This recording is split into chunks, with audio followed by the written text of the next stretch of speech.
সম্মানের জন্য তো বসতে হবে। কোরআনকে যদি হ্যাঁ আচ্ছা ঠিক আছে।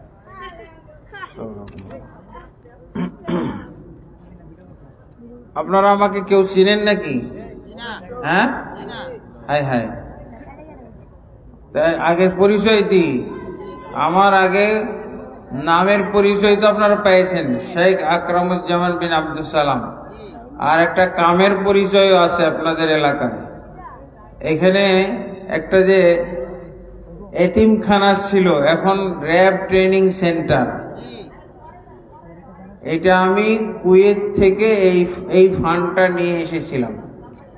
আপনারা জানেন না, কুয়েতের এই যে ওমর ফারুক মাদ্রাসার যে প্রধান, ওনারা জানে, অনেকেই জানে, কিন্তু আপনারা সবাই জানেন না।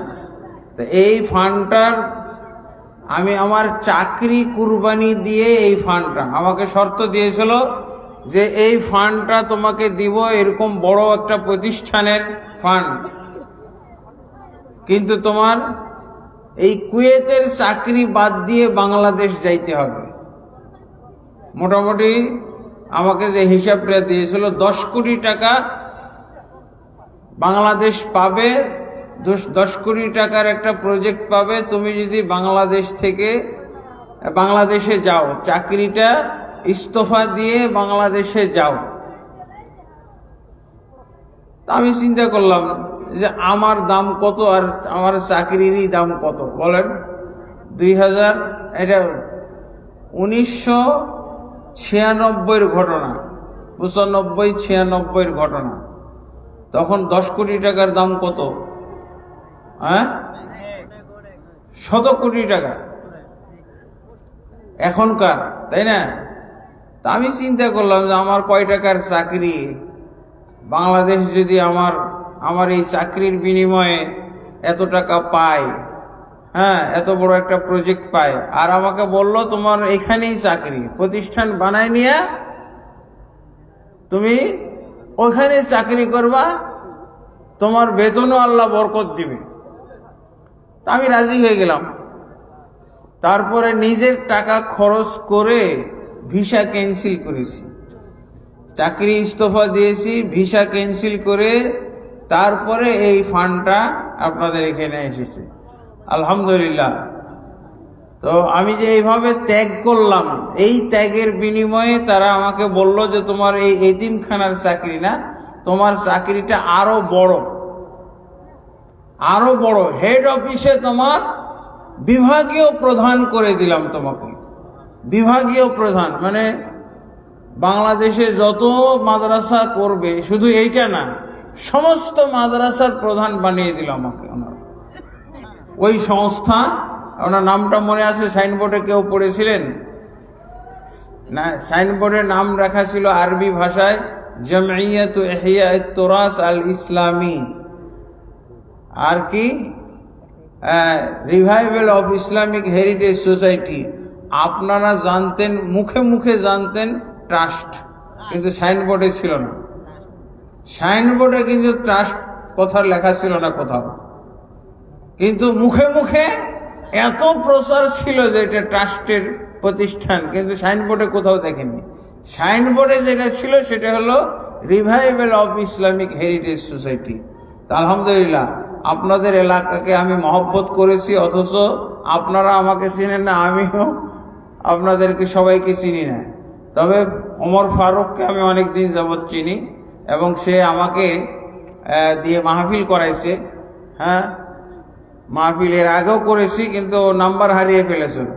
এবার যখন তার সাথে প্রথম দেখা, অনেক বছর পর, উনি প্রথমেই সিদ্ধান্ত নিছে তাহলে আপনাকে প্রধান বক্তা করে একটা মাহফিলের আয়োজন করব খুব শর্ট টাইমে। এই মুখে বলল আর বাস্তবে সে আয়োজন করে ফেলল। আল্লাহু আকবার। তা আপনাদের আজকের যে মাহফিলের আয়োজন করা হয়েছে কি উপলক্ষে? আলহাজ আল আজহার কওমি মাদ্রাসা উম্মে সালামা মহিলা মাদ্রাসা হাফেজ ছাত্রছাত্রীদের পাগড়ি প্রদান উপলক্ষে। পাগড়ি বুঝেন? এই যে এটা পাগড়ি পরানো হলো, পাগড়ি এটা হলো, এটা কোনো ফজিলতের জিনিস না, এইটা হলো একটা সম্মাননা। সম্মাননার জন্য একটা ক্রেস্ট দেওয়া হয়, অনেক সময় একটা ক্রেস্ট। এটাতে কি থাকে এমন? ক্রেস্টে তো কিছু থাকে না, সম্মান দেওয়া। এই কোরআনের যারা পাখি, যারা কোরআন হেফজ করেছে, তাদেরকে একটা সম্মাননা দেওয়া। আর এই সম্মাননা, পাগড়ি অবশ্য রাসূলুল্লাহ সাল্লাল্লাহু আলাইহি ওয়াসাল্লাম পরতেন, পাগড়ি এবং টুপি রাসূলুল্লাহ সাল্লাল্লাহু আলাইহি ওয়াসাল্লাম পরতেন, এটা একটা সুন্নাহ। তবে ইবাদতি সুন্নাহ না, আদাতি সুন্নাহ, রাসূল সাল্লাল্লাহু আলাইহি ওয়াসাল্লামের অভ্যাসগত সুন্নাহ। এটা কোনো ইবাদতগত সুন্নাহ ছিল না। পাগড়ি পরলে এত সওয়াব, এটা কোথাও লেখা নাই। পাগড়ি পরলে এত সওয়াব, এটা লেখা নাই। কিন্তু পাগড়ি রাসূল সাল্লাল্লাহু আলাইহি ওয়াসাল্লাম পরেছেন। পাগড়ি আল্লাহ রাসূল সাল্লাল্লাহু আলাইহি ওয়াসাল্লাম যাই পরেছেন, যাই করেছেন, যাই খেয়েছেন, তিনি যাই পছন্দ করেছেন, এগুলো যদি আমরা পছন্দ করি, ব্যবহার করি, তাহলে এখান থেকে আমরা কি সওয়াব পাবো? যেমন জানেন, রাসূলকে মহব্বত করার সওয়াব। রাসূলকে মহব্বত করা হলো শ্রেষ্ঠ ইবাদত, শ্রেষ্ঠ সৎ আমল। রাসূলকে মহব্বত করা, এই পাগড়ির মাধ্যমে এই ছাত্রদেরকে আমরা সম্মাননা দিলাম, আর পাশাপাশি রাসূল সাল্লাল্লাহু আলাইহি ওয়াসাল্লামের প্রতি মহব্বত দেখাইলাম। রাসূলকে মহব্বত করা হলো সবচেয়ে শ্রেষ্ঠ ইবাদত।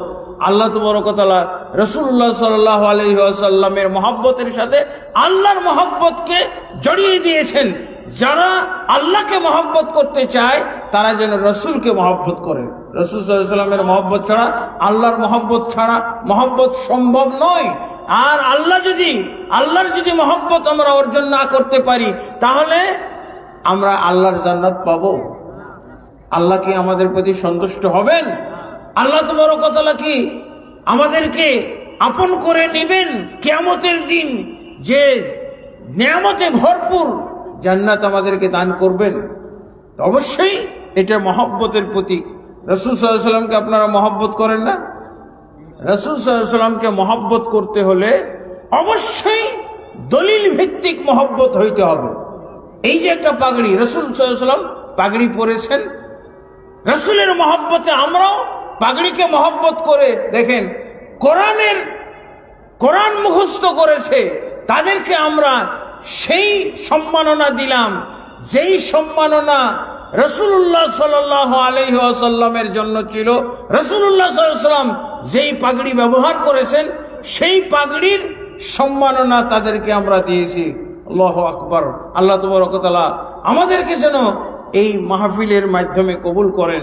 আজকে এই কোরআনকে যেমন আমরা সম্মান করেছি, আল্লাহ তাবারক ওয়া তাআলা আমাদেরকে যেন সম্মানিত করেন।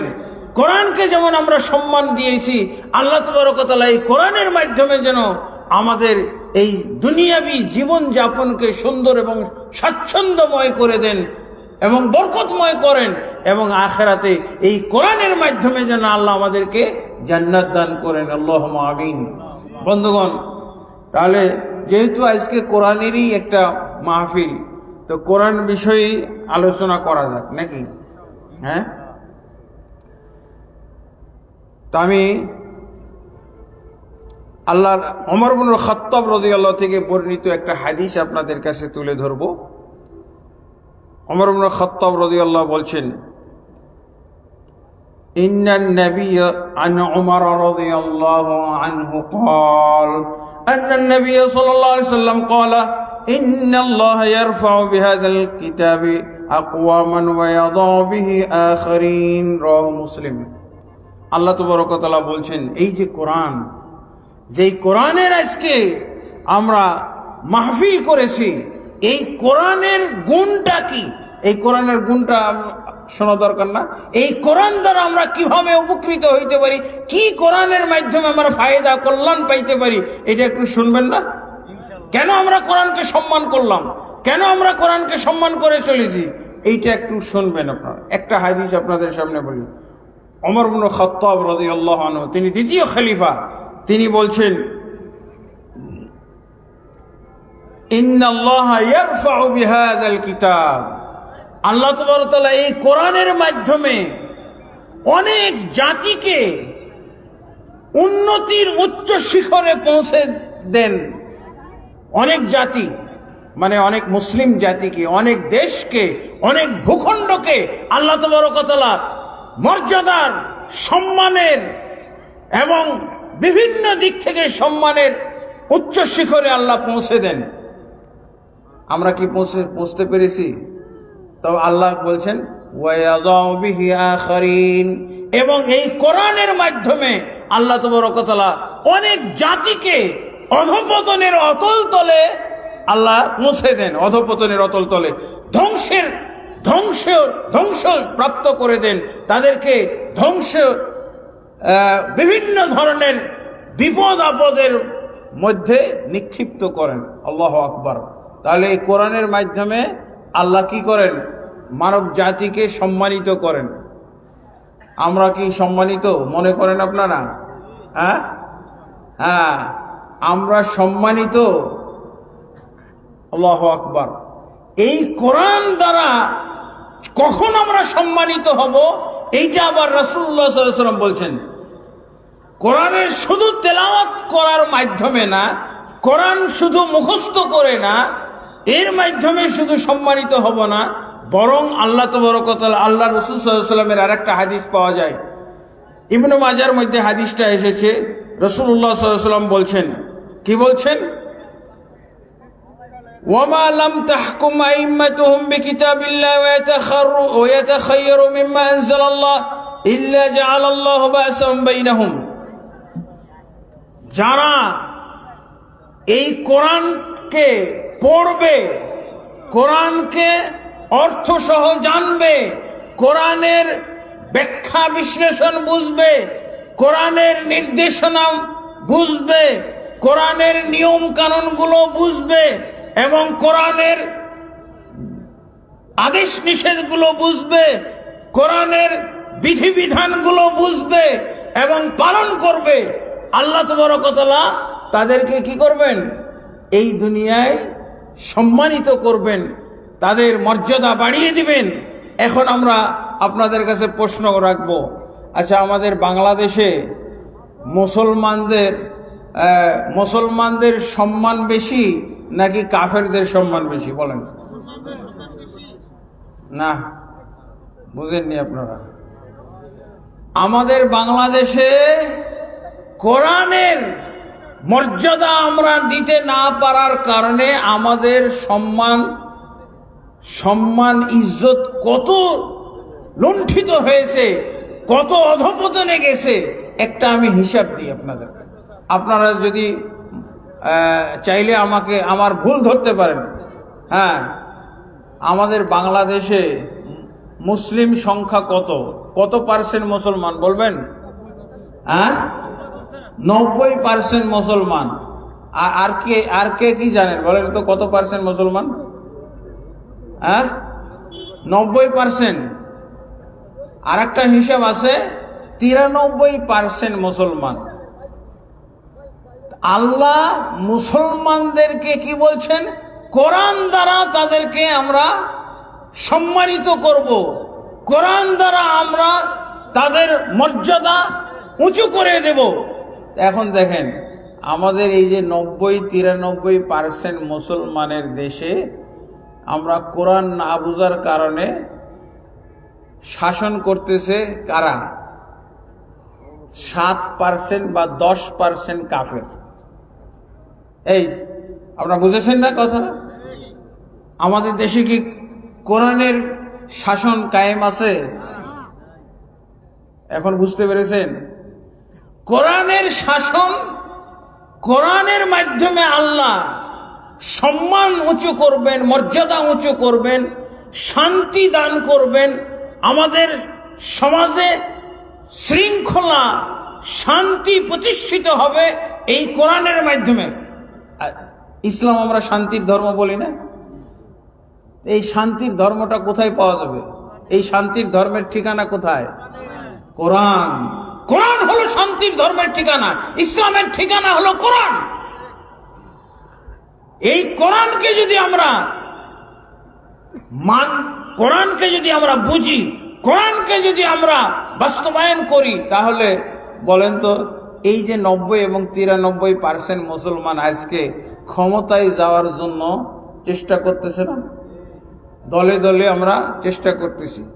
হ্যাঁ, বিএনপি চেষ্টা করতেছে, হ্যাঁ, জামাত ইসলাম চেষ্টা করতেছে, অমুক দল, আটটা ইসলামী দল একসাথে হয়ে চেষ্টা করতেছে। আচ্ছা বলেন তো, যদি আমরা কোরআন বুঝা মুসলমান হইতাম তাহলে তো এই চেষ্টারই দরকার নাই। চেষ্টার দরকার আছে? এই দৌড়ঝাঁপ, এই ক্যানভাস, এই ভোট ভিক্ষা, এই দাঁড়ে দাঁড়ে মানুষের দাঁড়ে দাঁড়ে ফকিরের মতো ঘোরাঘুরি করা দরকার ছিল। ফকির, এগুলো ফকির, এক ধরনের ফকির দেখা যায়। এই যে ভোট ভিক্ষা করে বেড়াচ্ছে, এরাও এক ধরনের ফকির। ফকির আল্লাহ বানাইছে না, দাঁড়িয়ে দাঁড়িয়ে যাচ্ছে। এটা হলো যে কোরআন না বুঝার কারণে, কোরআন বাস্তবায়ন না করার কারণে।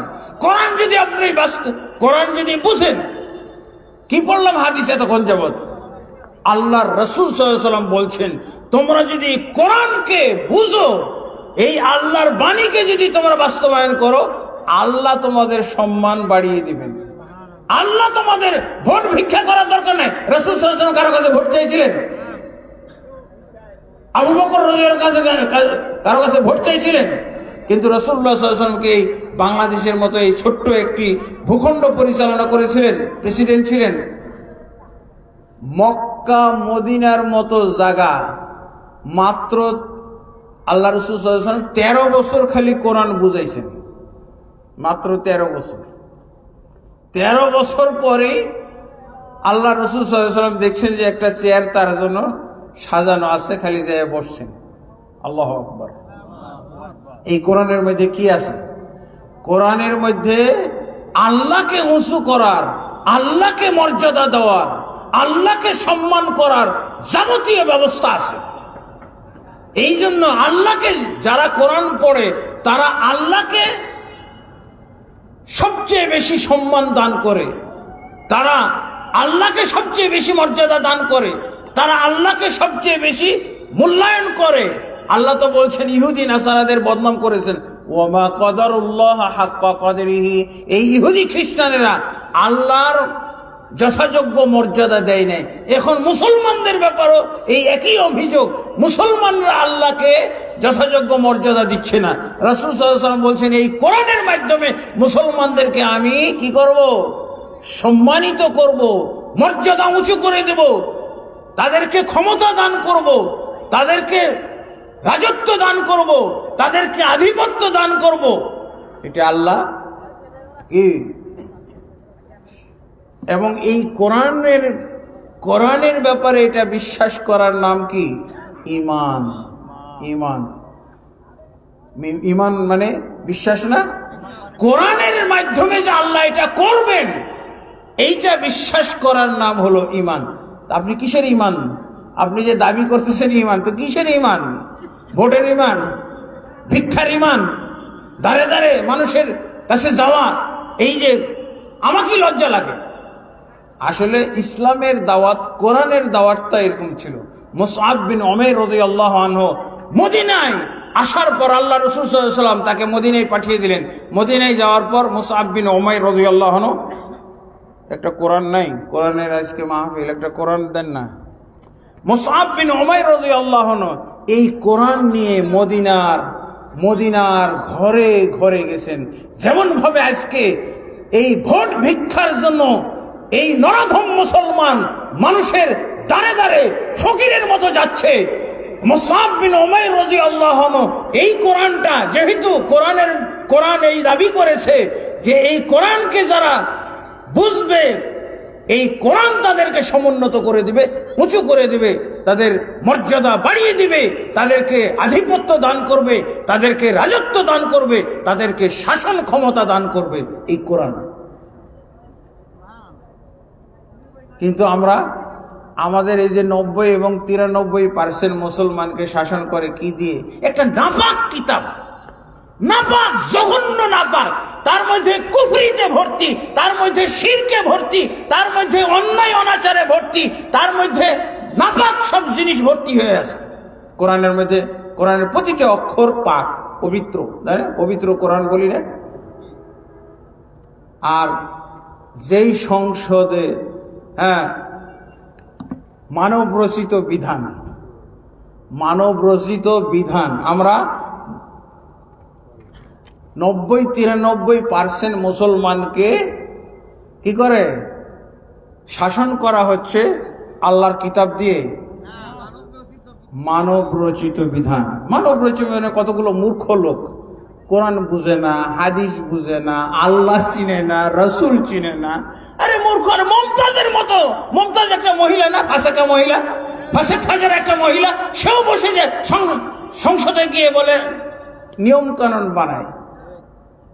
সি সি সি সি সি সি। এই মুসলমান, এইসব মুসলমানের কসুর গাছে ফাঁসি লাগায় মরা উচিত। ভণ্ড মুসলমান, মূর্খ মুসলমান, কিসের শিক্ষিত মুসলমান? সব অজ্ঞ মূর্খ মুসলমান। কোরআন যারা না বুঝে ঢালাও ভাবে সব মূর্খ, তাদেরকে একজনকে শিক্ষিত বলা যাবে না। যারা কোরআন বুঝে না তারা ঢালাও ভাবে মূর্খ।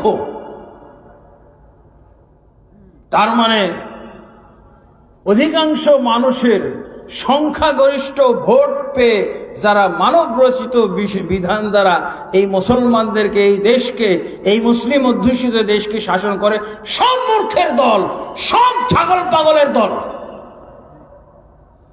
কোরআনের পাওয়ার নিয়ে এটা বলতে পারেন আপনি।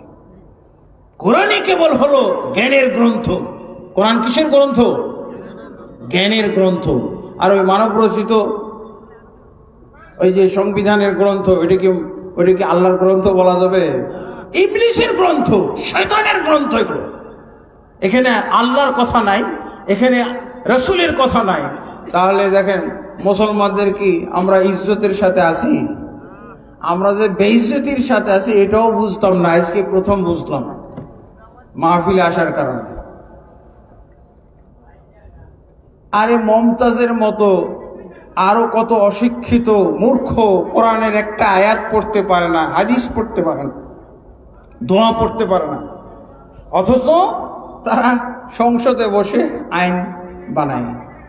এই কোরআন আপনি যদি পড়েন, যেই কোরআনের আপনারা আজকে মাহফিলে এসেছেন, এই কোরআনটা যদি শুধু তরজমা, আচ্ছা বলেন তো তরজমা পড়তে হবে না? এই কোরআন খালি ছবি না খতম? কোরআন শুধু তেলাওয়াতের জন্য?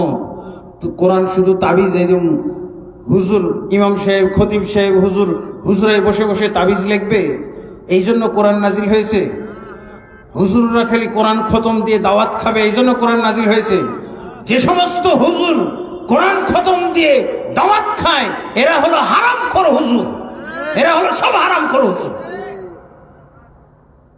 কোরআনের তালিমের ব্যবস্থা করতে হবে, কোরআন বুঝানোর ব্যবস্থা করতে হবে।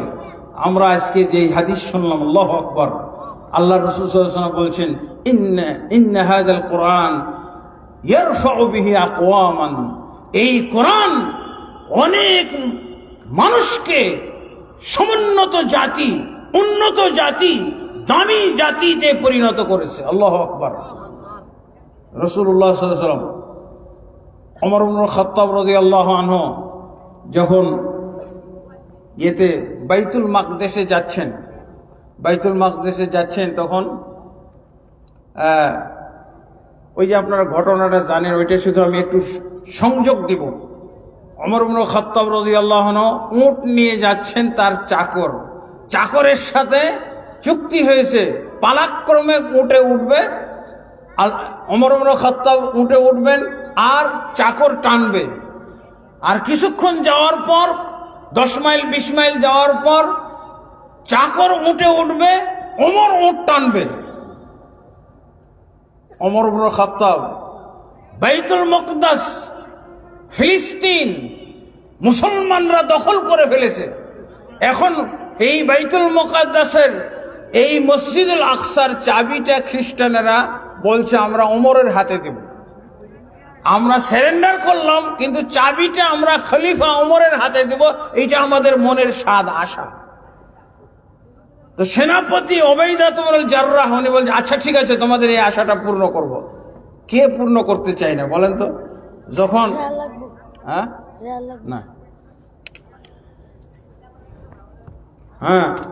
বাংলাদেশ যখন স্বাধীন হলো, তখন চুক্তি হয়েছিল না? কার সাথে চুক্তি হয়েছিল? বাংলাদেশে কোনো মুক্তিযোদ্ধাকে পাওয়া যায় নাই। ইন্ডিয়ার মুশরিক যোদ্ধারা আর পাকিস্তানের সাথে কি হলো? লেখালেখি হলো যে ইন্ডিয়া স্বাধীন করলো, পরাজিত করলো পাকিস্তানকে।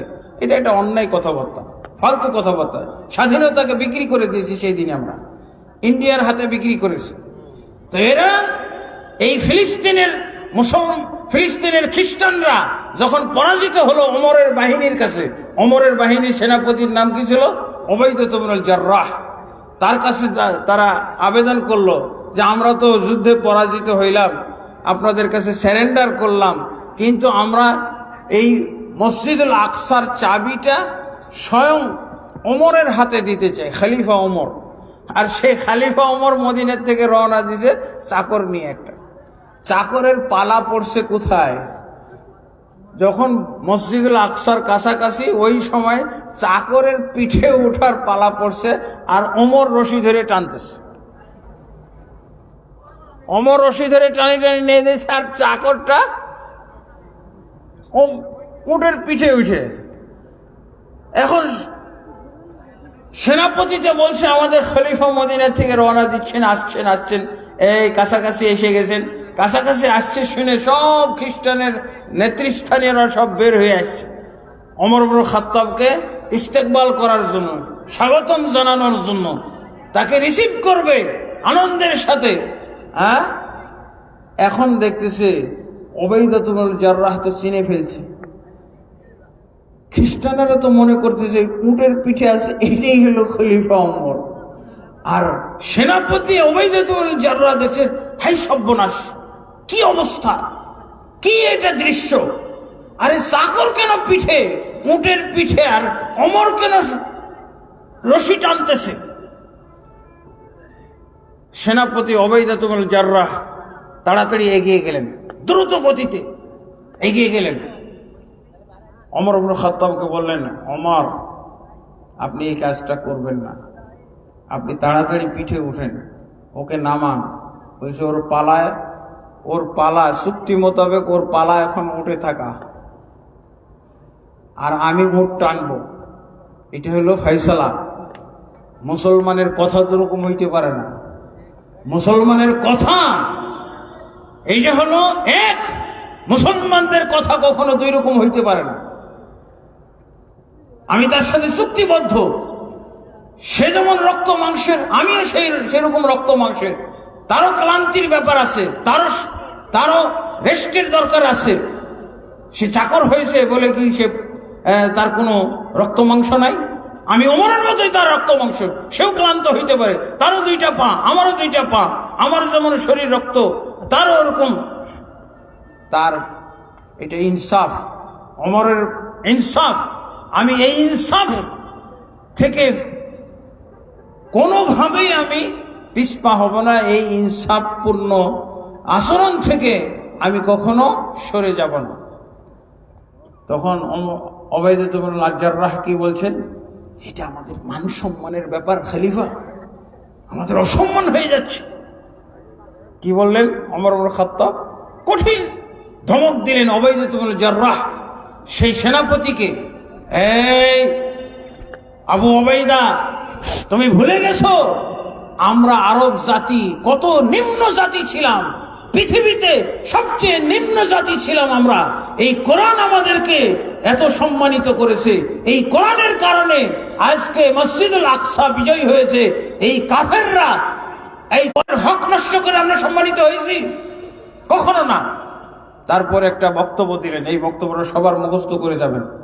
আমরা অনেক সময় মাহফিলে ওয়াজ শুনি, ওয়াজ নিয়ে যাই না বাড়ি, সবাই মুখস্থ করবেন, স্বর্ণাক্ষরে লেখার মতো বক্তব্য।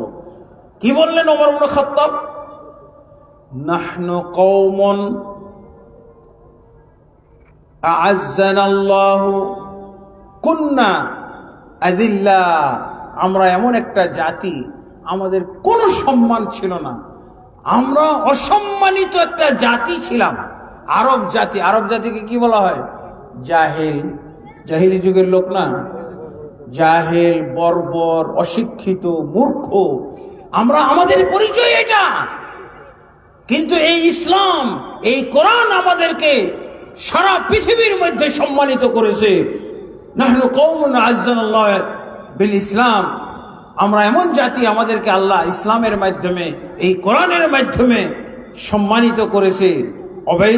আবু ওবাইদা, তুমি জেনে রেখো আবু ওবাইদা, জেনে রেখো, হ্যাঁ, মাহমা ইবতাগাইনাল ইজ্জাতা বিগাইরিল ইসলাম আযাল্লানা আল্লাহ। আমরা যখন ইসলাম বাদ দিয়ে, কোরআনকে বাদ দিয়ে অন্য কোনো মাধ্যমে সম্মান খুঁজে বেড়াবো, তখনই আল্লাহ আমাদেরকে বেইজ্জত করবেন। এখন বেইজ্জত হয়েছি না? এটা কত বড় বেইজ্জতি, হ্যাঁ, যে আমরা 90-93% মুসলমানকে শাসন করতেছে 7% কাফেরের সংবিধান দ্বারা। ইন্না লিল্লাহি ওয়া ইন্না ইলাইহি রাজিউন। 10% কাফের আমাদেরকে শাসন করতেছে। আমাদের রাষ্ট্রপতিকে তারা দখল করে নিয়েছে, আমাদের প্রধানমন্ত্রীকে, প্রধান উপদেষ্টাকে দখল করে নিয়েছে, আমাদের সমস্ত উপদেষ্টাকে দখল করে নিয়েছে, এমনকি ধর্ম উপদেষ্টাকে দখল করে নিয়েছে। তারা হিন্দুদের পূজা মণ্ডপে নিয়ে যেয়ে ছাড়িয়েছে, তাকে মূর্তি পূজাতে নিয়ে গিয়ে ছেড়েছে তারা। আমাদের ধর্মমন্ত্রীও বেদখল। এই 10%-এর দাপট। আপনি কোরআন বুঝবেন না তো আপনি বেইজ্জত হবেন, বেইজ্জত হওয়া উচিত। শুধু তাই না, আল্লাহ রাসূল সাল্লাল্লাহু আলাইহি ওয়াসাল্লাম আরেকটা হাদিসে বলছেন, সে হাদিসটা আপনাদের কাছে তুলে ধরছি। রাসূলুল্লাহ সাল্লাল্লাহু আলাইহি ওয়াসাল্লাম বলছেন, ওয়ামা লাম তাহকুম আইম্মাতুহুম, যখন এই ইমাম, এই মুসলমানদের যারা নেতা, এই মুসলমান নেতারা যখন কোরআন দ্বারা দেশ শাসন করবে না, কোরআন দ্বারা মুসলমানদেরকে শাসন করবে না, কোরআন দ্বারা দেশ পরিচালনা করবে না, কোরআনের বিধিবিধান দ্বারা পরিচালনা করবে না, তখন আল্লাহ কি বলছেন? একটা শাস্তি তাদের উপরে দিবেন। কি? ইল্লা জাআলাল্লাহু বাসাহুম বাইনাহুম, এই মুসলিম যারা কোরআন দ্বারা শাসন করবে না, কোরআনের বিধিবিধান দেশে কায়েম করবে না, কোরআনের সংবিধান দেশে কায়েম করবে না, আল্লাহ রাসূল সাল্লাল্লাহু আলাইহি ওয়াসাল্লাম বলছেন যে তাদের মধ্যে আল্লাহ সবসময় গন্ডগোল লাগিয়ে রাখবেন। মার পিট, খুন খারাপি, গুম খুন হওয়াটা একেবারে অনিবার্য, এটা আল্লাহ করাবেন। কোরআনের অসম্মান করা না, কোরআনের শাসন না থাকার কারণে আল্লাহ এই ব্যবস্থাটা করবেন। গুম হবে, খুন হবে, তো গুম খুন কারে দিয়ে করবে?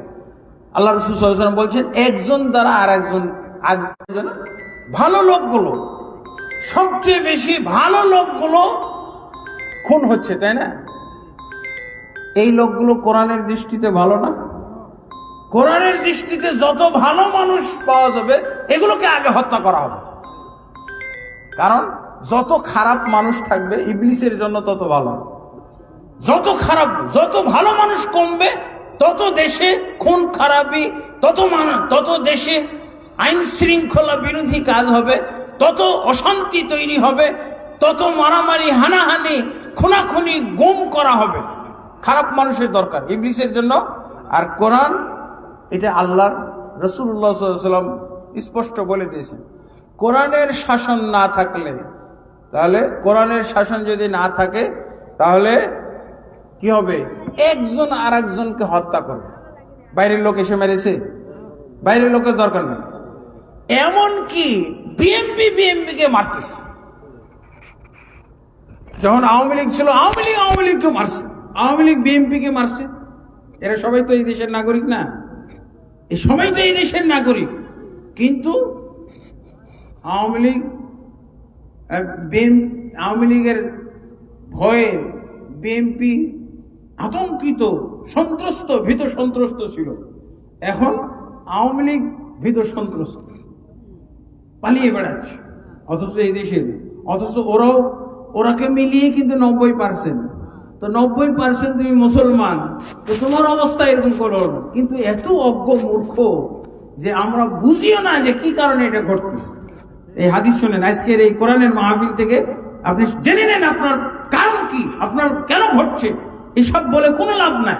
এই যে আমরা আইন শৃঙ্খলার উন্নতি চাই, কিসের আইন শৃঙ্খলার উন্নতি? আইন শৃঙ্খলার আরো অবনতি ঘটবে, ঘটতেই থাকবে, ঘটারই আমরা উপযুক্ত। যেখানে আল্লাহ রসুল আল্লাহ তাবারক ওয়া তাআলা আমাদেরকে চাবিকাঠি দিয়ে দিয়েছেন, শান্তির চাবি কোরআন। ইসলাম মানে শান্তির ধর্ম। শান্তি ইসলাম শব্দের কিন্তু ডাইরেক্ট অর্থ শান্তি না, ইসলাম শব্দের পরোক্ষ অর্থ হলো শান্তি। ইসলাম শব্দের ডাইরেক্ট সব অর্থ হলো ইস্তিসলাম, আত্মসমর্পণ করা, আল্লাহর কাছে আত্মসমর্পণ করা। এই কোরআনের কাছে আত্মসমর্পণ করতে হবে। এই কোরআনে আল্লাহ যা বলেছেন, যা আদেশ করেছেন, এই কোরআনের মধ্যে, এই কোরআনের খালি আমরা মুখস্থ তেলাওয়াত করি আর খতম করে হুজুররা খায়। এক মসজিদে গেলাম, মসজিদে যেয়ে দেখছি তাজ্জব ব্যাপার, ছোট ছোট এক পারা করে কোরআন বাইন্ডিং করা আছে, বুঝেছেন? এক পারা, এতগুলো কোরআন, 30 খণ্ড। আমরা বলছি এগুলো কি?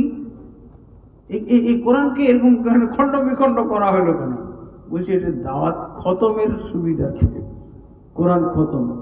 এই হুজুর যাদেরকে আল্লাহ কোরআন দান করলেন, কোরআন মুখস্থ করে, খবরদার কোন কোরআন মুখস্থকারী, কোরআনের ধারক বাহক, এই চিন্তাটা কখনো করবেন না। কোরআন দ্বারা কি বলে ইনকাম করার চিন্তা করবেন না।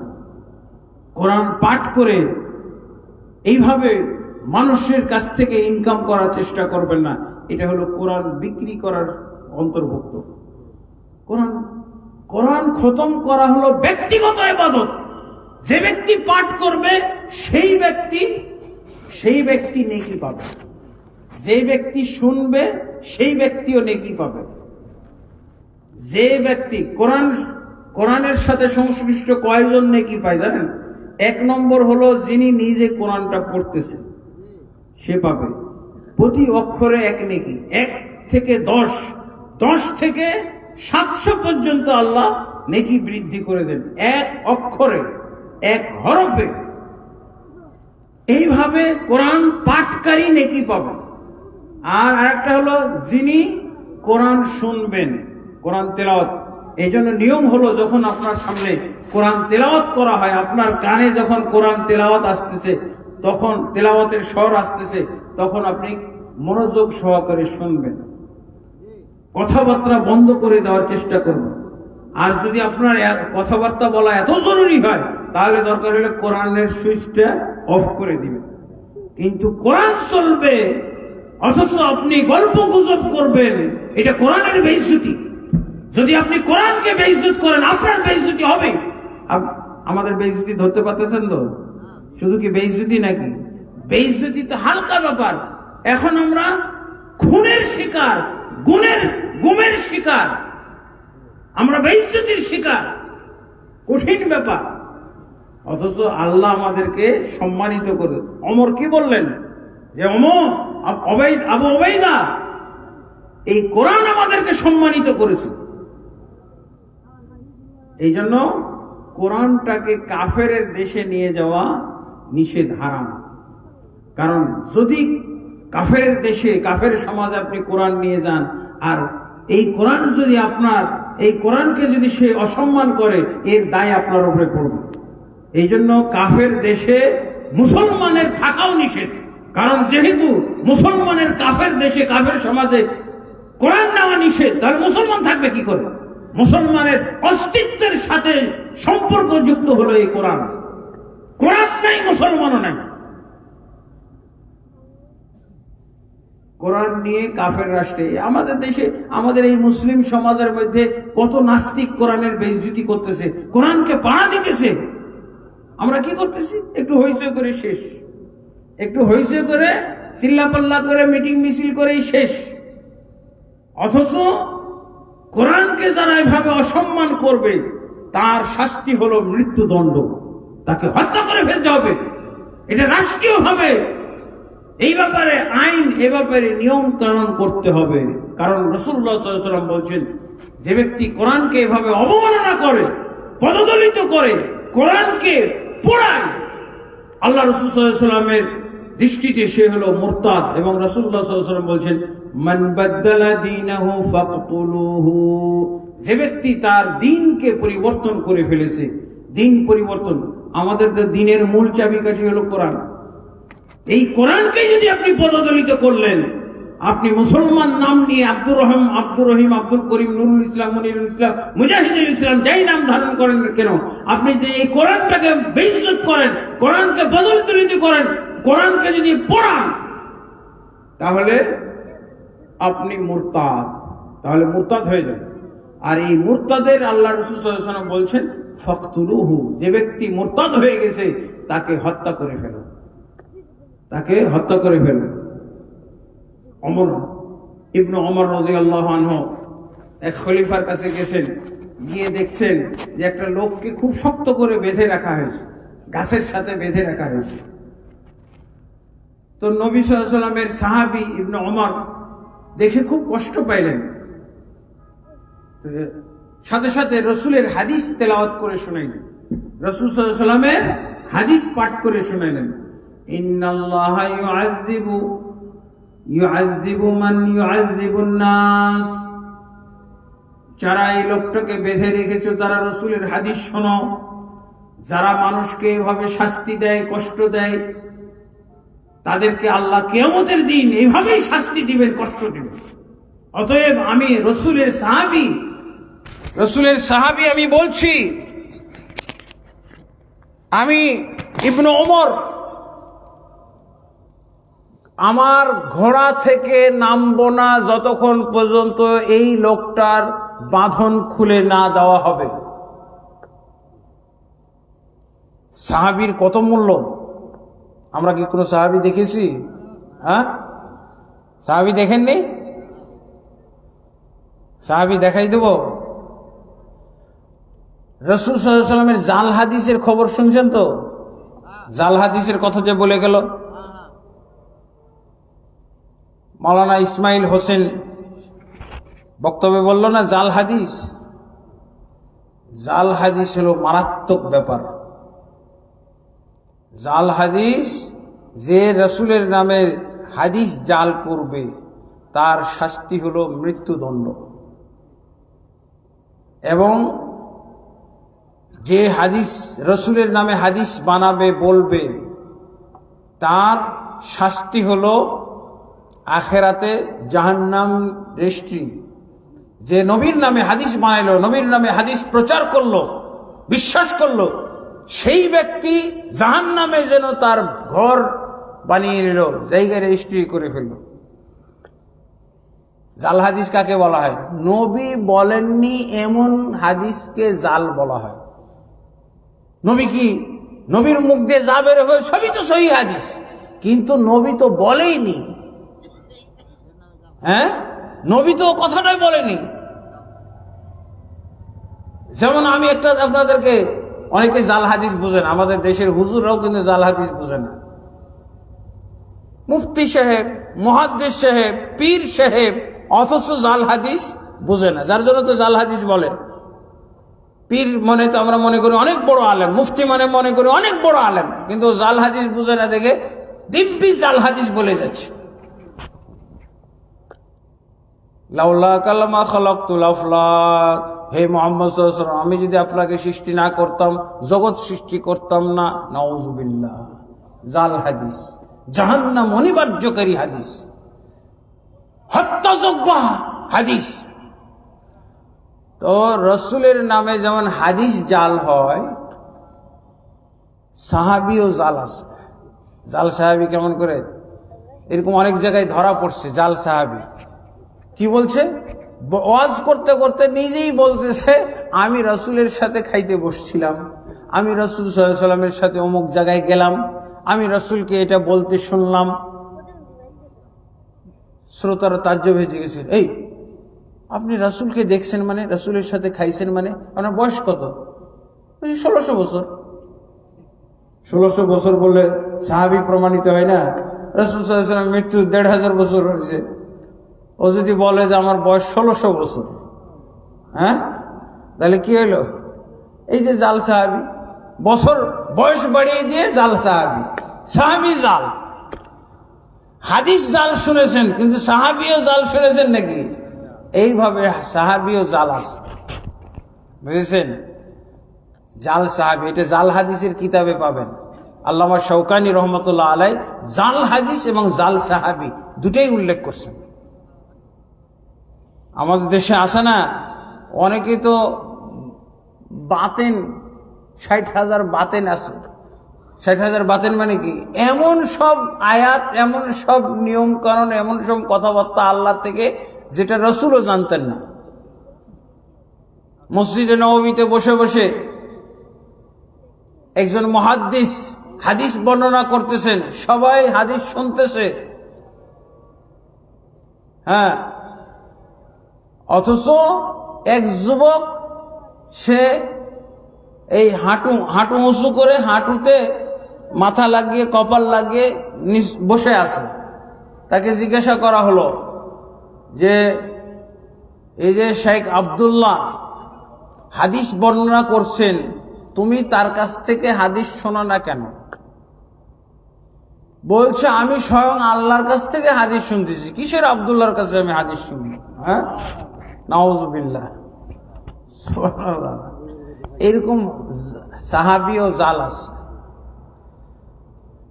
তো আমি কি বলছিলাম, রাসূল সাল্লাল্লাহু আলাইহি ওয়াসাল্লামের সাহাবী ইবনে ওমর উনি কি বললেন, যারা মানুষকে এভাবে নির্মমভাবে রশি দিয়ে এত শক্ত করে বেঁধে রেখেছে, ঘন্টার পর ঘন্টার বেঁধে রেখেছে, আল্লাহ এই লোকদেরকে কিয়ামতের দিন এইভাবে বেঁধে শাস্তি দিবেন।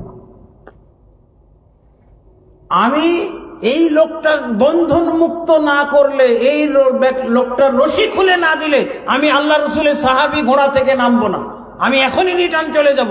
প্রতিবাদ, এটা আমার পক্ষ থেকে প্রতিবাদ জানাচ্ছি, এই শাস্তির প্রতিবাদ। সাহাবীরা কত দরদি ছিলেন। এরপরে তাকে বলা হলো, হে নবীর সাহাবী, আপনি তো শুনবেন কি কারণে একে বেঁধে রাখা হয়েছে। এ মুরতাদ, এই ইসলামের বিরুদ্ধে কটাক্ষ করেছে, এই আল্লাহর বিরুদ্ধে, রাসূলের বিরুদ্ধে কটাক্ষকারী ব্যক্তি, এই জন্য তাকে বেঁধে রাখা হয়েছে। সাহাবী ইবনে ওমর বলছেন যে যেহেতু আপনারা তার বিরুদ্ধে এই অভিযোগ দিলেন যে এ হলো ইসলামের অবমাননাকারী, এ হলো মুরতাদ, অতএব এই লোকটাকে তাড়াতাড়ি হত্যা করো, তাহলে আমি ঘোড়া থেকে নামবো। যতক্ষণ পর্যন্ত তাকে হত্যা না করা হবে ততক্ষণ পর্যন্ত আমি ঘোড়া থেকে নামবো না। কি বুঝলেন? মিনিটের মধ্যে চেঞ্জ। এই হলো ইসলামকে সম্মান করা। কোন মুরতাদকে হত্যা, কোন মুরতাদের বিরুদ্ধে কঠোর এবং কড়া পদক্ষেপ নেওয়া, এটা হলো কোরআনকে সম্মান করা, এটা হলো ইসলামকে সম্মান করা। আর আমাদের দেশে কত দরদি পাওয়া যাবে, হ্যাঁ, কোরআনের অবমাননাকারী, কোরআনকে পদদলিতকারী, তার জন্য দরদ দেখানোর মুসলমানও এই হতভাগা এই 90% মধ্যেই রয়েছে, আছে না? কোরআনকে অবমাননা করছে, রসুলকে অবমাননা করছে, এবং তার বিরুদ্ধে কোনো শাস্তিমূলক ব্যবস্থা হয় জনগণ নিচ্ছে, অথবা আমাদের দেশে তো প্রশাসন নাই, আমাদের দেশে কোরআনের শাসন নাই, তো মুরতাদদের মৃত্যুদণ্ড কোথা থেকে আসবে? যারা কোরআনের বিরুদ্ধে কথা বলবে, যারা রাসূলের, কোরআনের বিরুদ্ধে বাক স্বাধীনতা বলে কিছু নাই। 90% মুসলমানের উদ্দেশ্যে বলছি, 90% মুসলমান যদি এদেশে সত্যি থেকে থাকে, তাহলে তারা জেনে নেক, তাদের জানা উচিত যে কোরআনের অবমাননাকারী, রাসূলের অবমাননাকারী, আল্লাহর অবমাননাকারীর বাক স্বাধীনতা চলবে না। বাক স্বাধীনতার যারা অধিকার দেখাবে, তাদের কণ্ঠনাড়ি ছিঁড়ে ফেলে দেওয়ার ইসলামের নির্দেশ আছে। তুমি কোরআন কিসের, তুমি 90% মুসলমান, ফালতু কোথাকার, তুই নরধম মুসলমান, তোর কানাকড়িও মূল্য নাই। তুই হলি ইসলাম এবং মুসলমানের জন্য আবর্জনা, ডাস্টবিন। যেই মুসলমানের কাছে কোরআনের অবমাননা এটা কোনো অপরাধ মনে হয় না, এটা কোনো অন্যায় মনে হয় না, এটা কোনো পাপ মনে হয় না। এই মুসলমান অবশ্যই নরাধম, এই মুসলমান এটা হলো আবর্জনা মার্কা মুসলমান। এই মুসলমানের 90% মধ্যে পরিগণিত হওয়ার কোনো অধিকার নাই। আমরা কোরআনের মাধ্যমে পার্সেন্টেজ করব। কোরআনকে মহব্বতকারী, কোরআন বুঝে, কোরআন মানে এইরকম মুসলমানদেরকে শুধু গণনা করতে হবে। এরকম মুসলমান কয়জন আছে? শতকরা কয়জন পাবেন?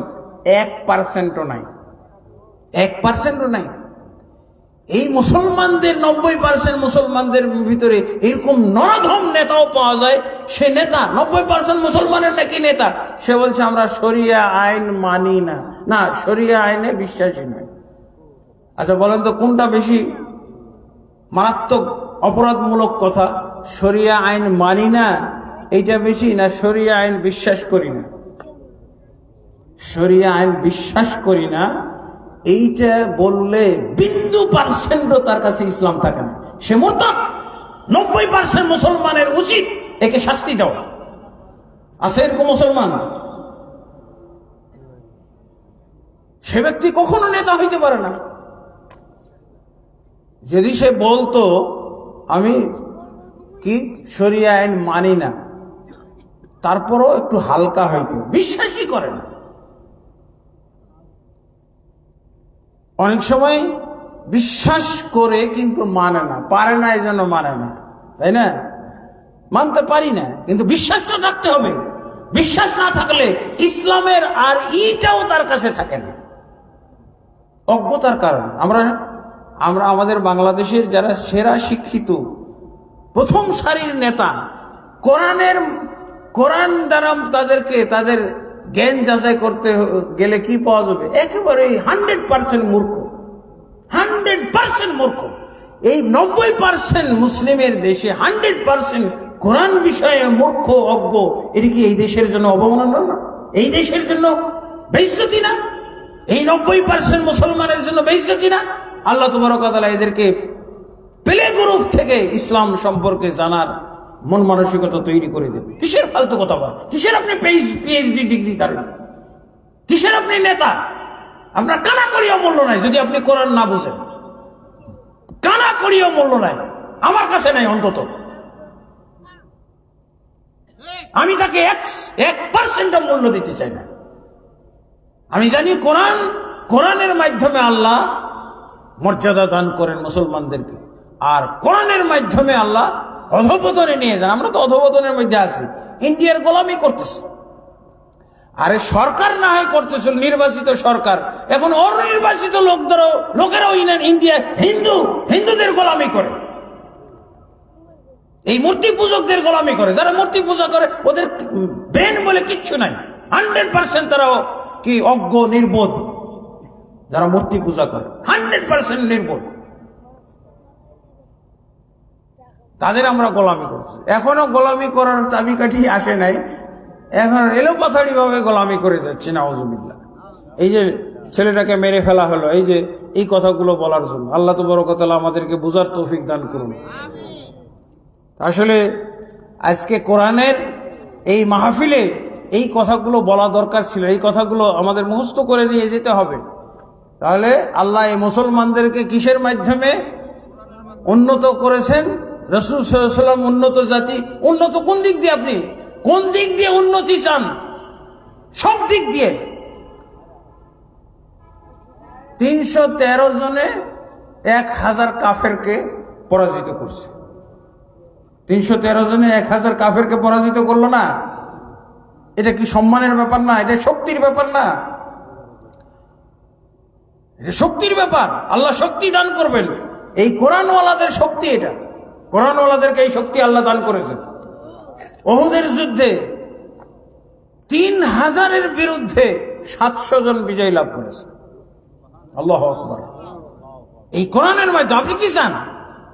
আর আমরা দাঁড়ে দাঁড়ে ভোট ভিক্ষা করে বেড়াচ্ছি। সংখ্যাগরিষ্ঠতা কখনো মুসলমানদের হবে না, কিন্তু বিজয়ী তাদের জন্য।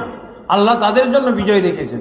সংখ্যাগরিষ্ঠতা আল্লাহ মুসলমানদের জন্য, ভেড়া ছাগলের সংখ্যা বেশি হবে, মূর্খদের সংখ্যা বেশি হবে, কাফেরদের সংখ্যা বেশি হবে, খ্রিস্টানের সংখ্যা বেশি হবে, হিন্দুর সংখ্যা বেশি হবে, বৌদ্ধের সংখ্যা বেশি হবে, বাতিল মুসলমানের সংখ্যা বেশি হবে, বেদাতি মুশরিকের সংখ্যা বেশি হবে, হ্যাঁ, সহি আকীদা এবং সহি দিন পালনকারী সুন্নাহ মোতাবেক জীবন পরিচালনাকারী মুসলমানদের সংখ্যা সবসময় কম হবে।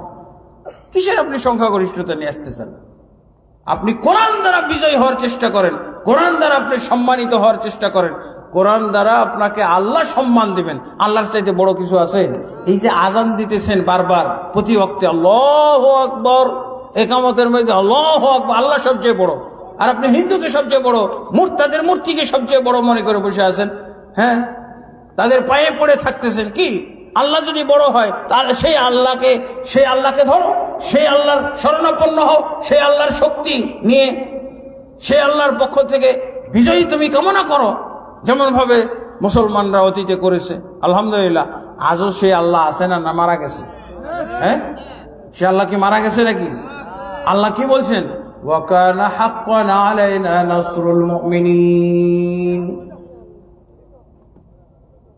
আমি আল্লাহর উপরে ওয়াজিব ফরজ কাজ হলো মুমিনদেরকে সাহায্য করা। আল্লাহর ফরজ কাম কি? মুমিন মুসলমানদেরকে সাহায্য করার জন্য আল্লাহ বসে আছে। কিন্তু আমরা মুমিন মুসলমানই তো হইতে পারি না। হ্যাঁ, আমাদেরকে মুমিন মুসলিম হইতে হবে। আমি আসলে এই কোরআনের মাহফিল অনুযায়ী কোরআনের অধিকার, কোরআনের মাধ্যমে আমরা কি উপকার পাইতে পারি, কোরআনের মাধ্যমে আমাদের জাতির, আমাদের সমাজের, আমাদের দেশের, আমাদের রাষ্ট্রের কি উপকার হইতে পারে, এই বিষয়গুলো আজকে আপনাদের কাছে তুলে ধরলাম। আসলে এত গভীর রাত্রে এত লম্বা চওড়া আলোচনা করার সুযোগ নাই, কিন্তু জিস্ট কথা, সার সংক্ষেপ কথাটা আপনাদের কাছে শুনিয়ে দিলাম। আল্লাহ তাবারক ওয়া তাআলা আমাদেরকে এই কোরআনের মাধ্যমে সম্মান অর্জন করার তৌফিক দান করুন। এই কোরআনকে পড়ার, কোরআনের জ্ঞান অর্জন করার এবং কোরআনকে বুঝার, কোরআন বাস্তবায়ন এবং আমল করার আল্লাহ আমাদেরকে তৌফিক দান করুন। আল্লাহুম্মা আমিন। আস্তাগফিরুল্লাহ লি ওয়া লাকুম ওয়া লিসাইরিল মুসলিমিন ফাস্তাগফিরু ইন্নাহু হুয়াল গফুরুর রহিম। সুবহানাকা আল্লাহুম্মা ওয়া বিহামদিকা اللهم أصلح لنا ديننا الذي هو عصمة أمرنا، وأصلح لنا دنيانا التي فيها معاشنا، وأصلح لنا آخرتنا التي فيها معادنا، واجعل الحياة زيادة لنا في كل خير والموت راحة لنا من كل شر. اللهم أعز الإسلام والمسلمين وأذل الشرك والمشركين ودمر أعداءك أعداء الدين يا رب العالمين. اللهم أصلح ولاة العلماء وعامة المسلمين وخذ بنواصيهم إلى صراطك المستقيم يا حي يا قيوم برحمتك نستغيث. عباد الله ارحم. سبحانك اللهم وبحمدك أشهد أن لا إله إلا أنت أستغفرك وأتوب إليك. السلام عليكم ورحمة الله وبركاته.